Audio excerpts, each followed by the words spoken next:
চব্বিশের গণ অভ্যুত্থানের সময় থানা থেকে লুট করা অস্ত্র দিয়ে মাদকদ্রব্য নিয়ন্ত্রণ অধিদপ্তরের পরিদর্শক সিদ্দিকুর রহমানকে গুলি করে সন্ত্রাসীরা। এই ঘটনায় ৩ জনকে গ্রেফতারের পর এই তথ্য জানিয়েছে পুলিশ। গত ২রা মার্চ ওয়ারির সায়দাবাদ এলাকায় মাদকের পরিদর্শক সিদ্দিকুর রহমানের পায়ে গুলি করে পালিয়ে যায় সন্ত্রাসীরা।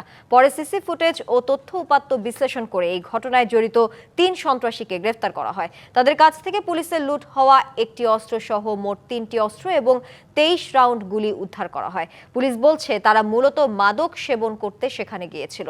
পরে মাদক দ্রব্যের কর্মকর্তারা তাদের চ্যালেঞ্জ করলে তাদের লক্ষ্য করে গুলি ছোড়ে তারা। গেল এক সপ্তাহে ওয়ারি এলাকায় নানা অভিযোগে ৩০০ জনকে গ্রেফতার করার কথা জানিয়েছেন ওয়ারি বিভাগের উপ পুলিশ কমিশনার মল্লিক আহসান উদ্দিন সামি।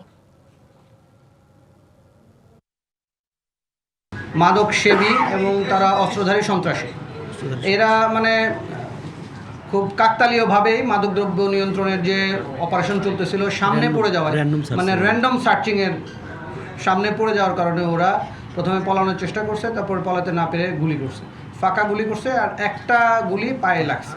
এটা তাদের টোটাল 5 রাউন্ড গুলি করছে। কি বুঝলেন ভাই? অনলি জেডাই চাই।